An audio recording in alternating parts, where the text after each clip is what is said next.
the fifth video in the series. It's about Python keywords. This is the fourth video about keywords, right? And we're up to the keyword assert. Okay, assert is our first keyword that's actually useful. Like the other keywords we saw, like you could check if something is true or false or none, but it's never useful, right? So with assert, you could actually do stuff. So let's go to the interactive help utility, and we're gonna type in assert, and it's not an instance of anything, rather it's just a statement. So what we're going to do is we're going to show a quick example of assert, and we're actually going to do it in our Python file right here. So let's say we want to make an application or something where we take an input and it will so it will be like type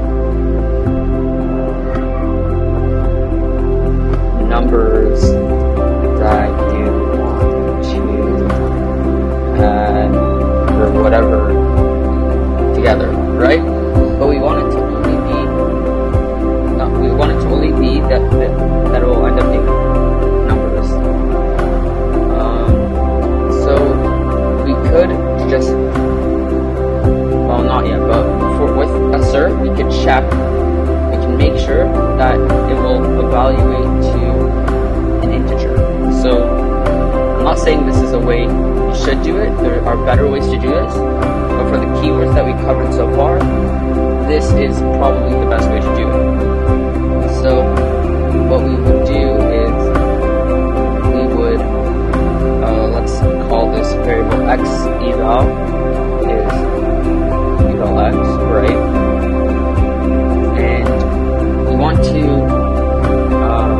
to print out x eval, right? So let's say we run this.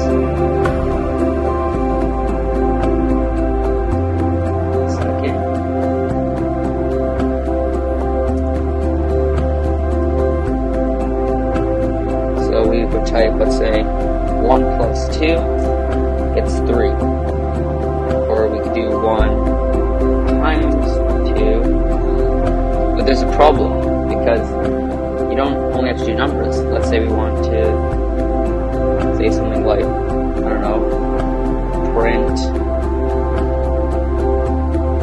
x, I don't know, whatever. So then that's what it does, and we could also just make a string like that, and it'll just output a string, but that's not what we want, right? We want it that it will only output when the evaluation is a number. So what we can do is we can use the assert statement. So it's like this. The way assert works is you write assert and you write an expression. If it evaluates to true, nothing happens.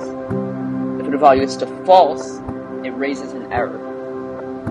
So if we were like assert is instance x eval, it's not capital, x eval int, then we could see what will happen. So if we run this, so let's say we do 1 plus 2, it works, right?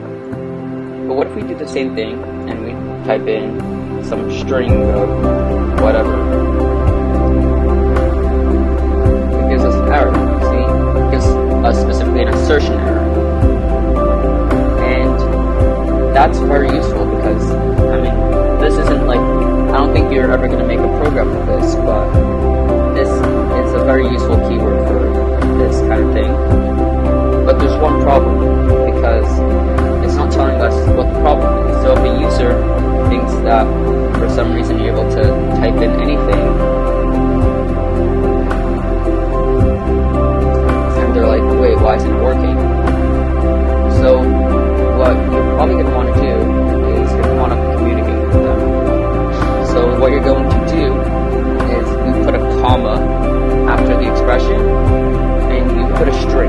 this will be whatever the assertion error, like whatever the traceback object is, with the info of what went wrong is. So right now, we type in anything, it gives us an assertion error, but it doesn't write anything after it, right? Because you put an empty string. This is the default. However, I can write you must use numbers, for instance, okay? This isn't a great way to communicate, but whatever. It's better than nothing. So now we type in, I don't know, let's say someone thinks that they're able to type in 1 plus 1, and that's going to work. Now we'll say assertion error, you must use numbers. And yeah, that's basically it with assert. Yeah, thanks for watching.